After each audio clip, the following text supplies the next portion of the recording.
Hello dear students, in this video I will explain topic deficit finance. Myself Professor Punda VP, Department of Economics. This topic is from TYBA syllabus, paper number 4, paper name Indian Public Finance.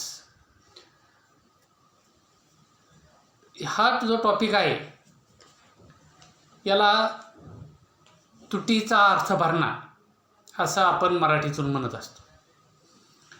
या दृष्टिकोनातून विचार करता तुटीचा अर्थ भरणा म्हणजे अंदाजपत्रकामध्ये जेव्हा सरकारचं उत्पन्न कमी आणि सरकारचा खर्च जास्त असतो तेव्हा त्याला तूट निर्माण झालेली असते. त्या अंदाजपत्रकात तूट येते तेव्हा त्याला तुटीचं अंदाजपत्रक असं म्हटलं जातं. आणि मग ही तूट भरून काढण्यासाठी सरकार जे काही वेगवेगळे मार्ग अवलंबतं त्या मार्गांचा विचार यामध्ये आपल्याला करायचा. या दृष्टिकोनातून सनातनवादी अर्थशास्त्रज्ञ ॲडम स्मिथ यांनी समतोल अंदाजपत्रकाचं समर्थन केलं होतं की त्यांच्या मते समतोल अंदाजपत्रक म्हणजे सरकारचं उत्पन्न आणि खर्च ह्या दोन्ही बाबी समान असतात. जेवढे सरकारला उत्पन्न मिळते तेवढेच सरकार उत्पन्न खर्च करते. त्याला आपण समतोल अंदाजपत्रक असं म्हणतो. ॲडम स्मिथचं मत होतं की सर्व प्रकारचा सार्वजनिक खर्च सरकार जे अंदाजपत्रकाद्वारे सार्वजनिक खर्च करत असतं तो सार्वजनिक खर्च अनुत्पादक असल्याने सरकारने कमीत कमी खर्च करावा असं त्यांचं मत होतं. म्हणजे त्यांचं मत होतं की सार्वजनिक खर्च हा अनुत्पादक स्वरूपाचा असतो आणि त्यासाठी सरकारनं कमीत कमी खर्च केला पाहिजे. तसेच तो भरून काढण्यासाठी कराद्वारे कमीत कमी उत्पन्न गोळा करावं. त्यांचा करांना सुद्धा विरोध होता की सरकारनं कमीत कमी कराद्वारे उत्पन्न गोळा करायचं. म्हणजे सरकारनं कमीत कमी उत्पन्न मिळवायचं आणि कमीत कमी खर्च करायचा. अशा प्रकारचं जर सरकार असेल तर ते सरकार सर्वोत्तम असतं असं त्यांचं मत आहे. कारण ह्या सनातनवाद्यांनी काय मानलं की कर हे शेवटी वाईट असतात. कोणत्याही प्रकारचा कर असेल तो समाजावर भार निर्माण करणारा असतो. वैयक्तिक कर असेल तर वैयक्तिक करदात्यांना त्या कराचा भार सहन करावा लागतो. जर हा कर सामूहिक स्वरूपाचा असेल, वस्तू आणि सेवांवरती असेल तर देशातील लोकांना वस्तू आणि सेवांसाठी जास्त किमती द्याव्या लागतात. त्यामुळं त्या वस्तू आणि सेवांच्या किमती वाढतात. म्हणून सनातनवाद्यांचं मत होतं की सर्वच प्रकारचे कर हे वाईट असतात. म्हणून त्यांचा करांना विरोध होता. म्हणून त्यांनी सांगितलं की सरकारनं कमीत कमी उत्पन्न कराद्वारे गोळा करायचं आणि कमीत कमी खर्च करायचा अशी सनातनवाद्यांची विचारसरणी होती. तर कौटिल्याच्या मते अंदाजपत्रकामध्ये नेहमी शिल्लक असली पाहिजे. कौटिल्य जे आपल्या इतिहासकालीन शास्त्रज्ञ होऊन गेलेले आहेत, ह्या कौटिल्याच्या अर्थशास्त्रामध्ये त्याने असा उल्लेख केला की ज्या अंदाजपत्रकात शिल्लक असते किंवा अंदाजपत्रकामध्ये जर शिल्लक असेल तर ते अंदाजपत्रक चांगल्या प्रकारचं असतं आणि ते आदर्श राज्याचं प्रतीक आहे. म्हणजे जे राज्य आदर्श असेल त्या आदर्श राज्याचं अंदाजपत्रक हे शिल्कीचं असतं असं त्यांचं मत आहे. म्हणजे त्याने शिल्कीच्या अंदाजपत्रकाचं समर्थन केलं. तर आपण जर विचार केला तर तुटीचं अंदाजपत्रक हे भारतात जवळजवळ 1980 सालापासून वापरलं जातं. आणि ही तूट भरून काढण्यासाठी आता आपण याची अगोदर माहिती पाहू की तूट म्हणजे काय. आपल्याला हे लक्षात आलं की सरकारचं उत्पन्न आणि खर्च यामध्ये सरकारचा खर्च जास्त आणि उत्पन्न कमी, तेव्हा अंदाजपत्रकामध्ये तूट निर्माण होते. आणि मग ही तूट भरून काढण्यासाठी सरकार विविध मार्गांचा अवलंब करतं. उदाहरणार्थ, कर्ज घेणं.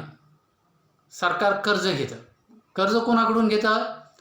तर यामध्ये अंतर्गत कर्ज आणि बाह्य कर्ज हे दोन प्रकार पडतात. अंतर्गत कर्ज म्हणजे देशातील नागरिक, देशातील जनता, संस्था, वित्तीय संस्था, सरकार याकडून सरकार अंतर्गत कर्ज घेतं.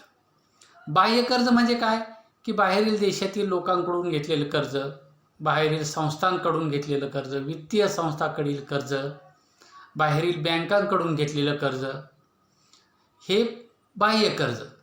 तर सरकार काय करत असतं? तुटीचा अर्थ भरणा दूर करण्यासाठी किंवा तूट भरून काढण्यासाठी बाह्य कर्जाचा अंतर्गत आणि बाह्य कर्जाचा अवलंब करतं.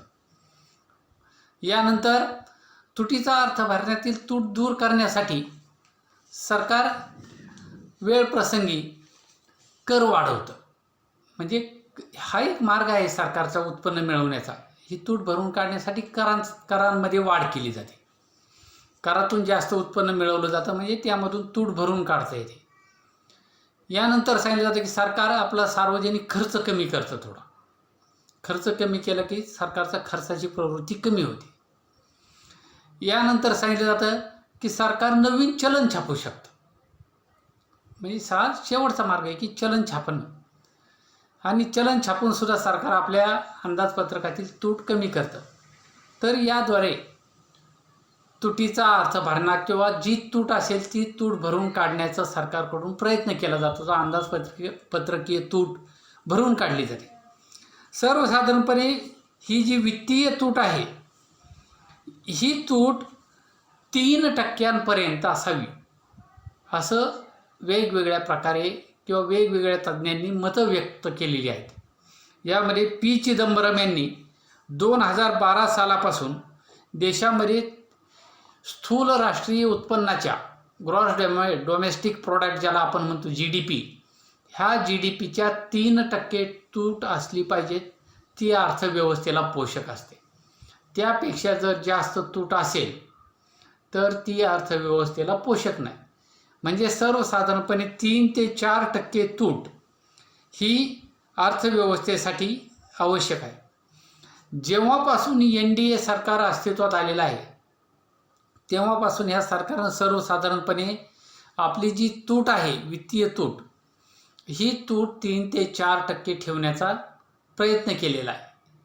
तर ही जी तूट आहे ही तूट किंवा तुटीचा अर्थ भरणा या संदर्भामध्ये आपण या टॉपिकमध्ये माहिती पाहणार आहोत. या दृष्टिकोनातून विचार करता तुटीचा अर्थ भरणा का करावा लागतो किंवा तुटीचा अर्थ भरणा करण्याची उद्दिष्टे काय आहेत, ह्या उद्दिष्टांचा आपल्याला विचार करायचा. यामध्ये पहिलं उद्दिष्ट सांगितलं जातं युद्धकालीन जादा खर्च भागवणे. म्हणजेच जगामध्ये सध्या युद्ध कोठे होत नाही किंवा कोणताही देश युद्ध मागत नाही, कारण युद्धामध्ये दोन्ही पक्षांची हानी होत असते, दोन्ही देशांची हानी होते. आणि यामध्ये वित्तीय हानीबरोबरच जीवित हानी होत असते. जीवित हानी ही कोणत्याच देशाला परवडणारी नसते. ती अतिशय महत्त्वाचा घटक आहे. तर जरी प्रत्यक्षात युद्ध होत नसलं तरीसुद्धा युद्धकाळामध्ये युद्धासाठी नेहमी सरकारला सज्ज राहावं लागतं. कारण आपण जरी युद्ध नको म्हटलं तरी इतर देश आक्रमण करणारे असतात. या दृष्टिकोनातून युद्ध साहित्यासाठी आपल्याला नेहमी सज्ज राहावं लागतं. म्हणजे युद्धकालीन खर्च भागवणं यासाठी सरकारला तुटीचं अंदाजपत्रक करावं लागतं. कारण अचानक हा निर्माण झालेला खर्च असतो आणि हा खर्च भरून काढण्यासाठी सरकारला जास्त खर्च करावा लागतो. यानंतर दुसरं उद्दिष्ट सांगितलं जातं आर्थिक मंदी नियंत्रित करणे. आपण पाहतो की 1930 साली जागतिक महामंदी आली.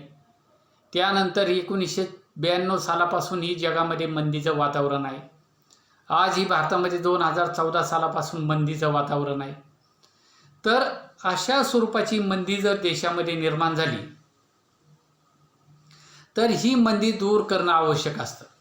कारण मंदीच्या काळामध्ये अनेक लोकांचे रोजगार गेलेले असतात, लोक बेकार झालेले असतात, समाजात बेकारी वाढलेली असते आणि मग ही बेकारी दूर करण्यासाठी सरकारला आपल्या अंदाजपत्रकामध्ये जास्त खर्च करावा लागतो.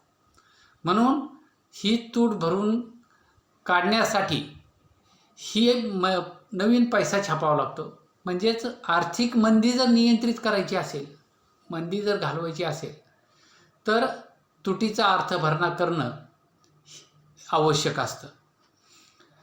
तर आर्थिक मंदी दूर करण्यासाठी तुटीचा अर्थभरणा केला जातो. यानंतर सांगितलं जातं की गुंतवणुकीतील कमतरता भरून काढणं. आज आपल्या देशामध्ये गुंतवणुकीमध्ये कमतरता आहे. कारण आपल्याला माहिती आहे की आपल्या देशातील जास्तीत जास्त लोकसंख्या दारिद्र्य रेषेखाली जीवन जगते आणि दारिद्र्य रेषेखाली जीवन जगत असल्यामुळे ह्या लोकांजवळ जास्त प्रमाणात बचत शिल्लक राहत नाही आणि बचत नसल्यामुळं गुंतवणुका होत नाहीत. म्हणून गुंतवणुकीमध्ये कमतरता आहे. जे विकसित देश असतात त्या विकसित देशामध्ये लोकांचं उत्पन्न जास्त असतं. उत्पन्न जास्त असल्यामुळं साहजिकच त्या लोकांचा खर्च कमी होऊन बचत वाढते. बचत वाढली की त्या देशातील गुंतवणूक वाढते. आपल्या देशामध्ये लोक गरीब असल्यामुळं बचत वाढत नाही आणि त्यामुळं लोकसंख्या वाढीच्या प्रमाणामध्ये गुंतवणूक वाढ होणं आवश्यक असतं. परंतु बचती अभावी पाहिजे तेवढी गुंतवणूक होत नाही. म्हणून ह्या गुंतवणुकीमध्ये जी काही कमतरता निर्माण झालेली असते ही कमतरता दूर करण्यासाठी तुटीचा अर्थभरणा केला जातो. म्हणजे तुटीच्या अर्थभरण्याचा उद्दिष्ट हे सांगितलं जातं की गुंतवणुकीमध्ये जी कमतरता आहे ती कमतरता भरून काढण्यासाठी तुटीचा अर्थभरणा केला जातो.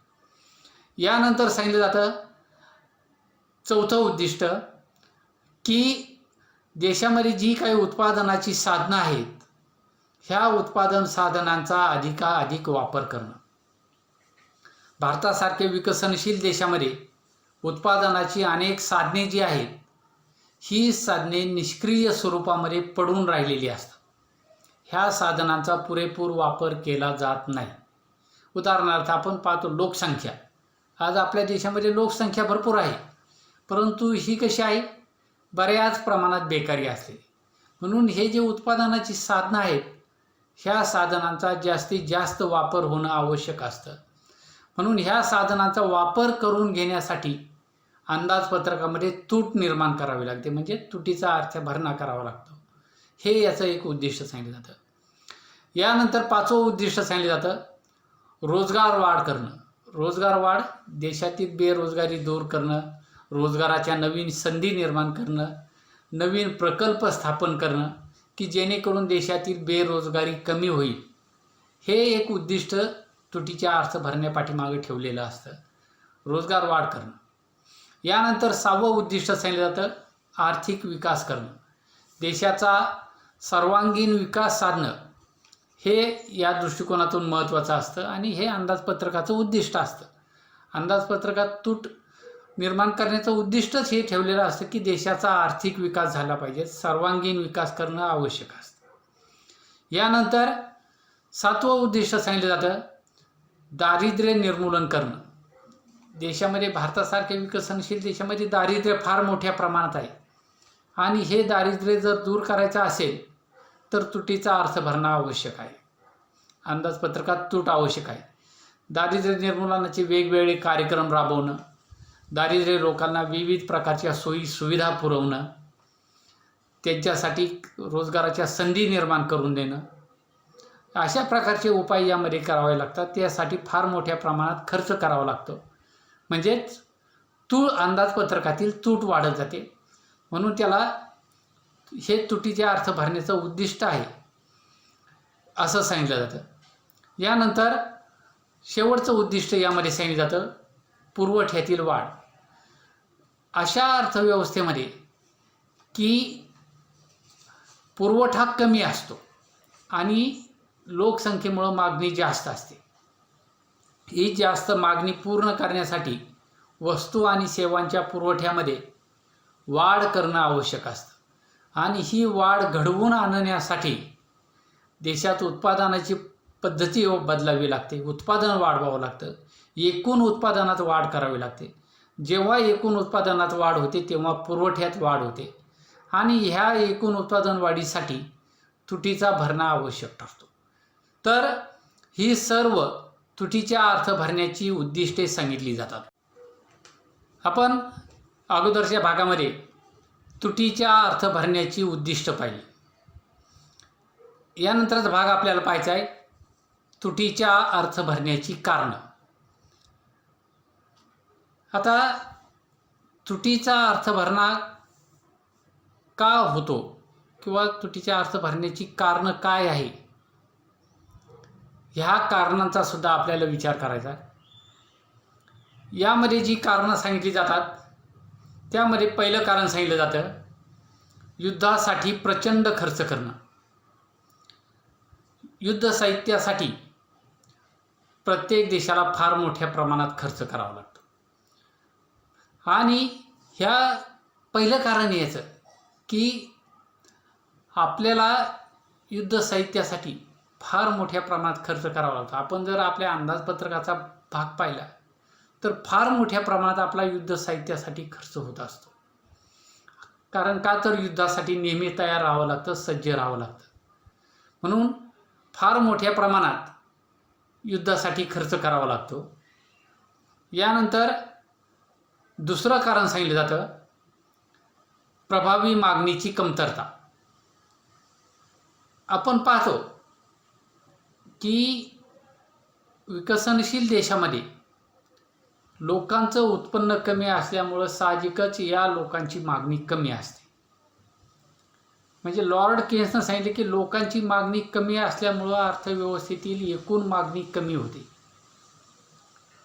लोकांकडून वस्तू आणि सेवांची मागणी वाढवण्यासाठी लोकांच्या हातामध्ये जास्त उत्पन्न आलं पाहिजे. तर आपल्या देशामध्ये प्रभावी मागणीची कमतरता आहे. ही प्रभावी मागणी वाढवण्यासाठी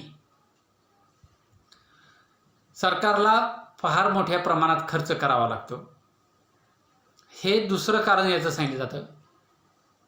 यानंतर तिसरं कारण सांगितलं जातं तीव्र भांडवल टंचाई. आपल्या देशामध्ये भांडवलाची फार मोठ्या प्रमाणात टंचाई आहे. कारण का तर जवळजवळ 30% लोकसंख्या दारिद्र्य रेषेखाली जीवन जगतात आणि साहजिकच समाजातील फार मोठा वर्ग हा गरीब आहे. त्यामुळे त्यांच्याजवळ बचत नाही आणि नवीन उद्योगधंद्यासाठी हा वर्ग फार मोठ्या प्रमाणात भांडवल पुरवू शकत नाही. देशात श्रीमंत हाताच्या बोटावर मोजण्यासारखे किंवा श्रीमंताची बेटं आहेत असंही म्हटलं जातं. म्हणजे अतिशय अल्प श्रीमंत आहेत, त्यांच्याकडे बचत होते आणि त्यांच्याकडून केलेली बचत भांडवलाची मागणी पूर्ण करू शकत नाही. यामुळं भांडवलाची नेहमी आपल्या देशामध्ये टंचाई जाणवते. ही टंचाई दूर करण्यासाठी तुटीचा अर्थ भरणा करणं आवश्यक ठरतं. हे एक तुटीच्या अर्थ भरण्याचं कारण आहे की सरकार तूट निर्माण करून भांडवल टंचाईची कमतरता कमी करतं.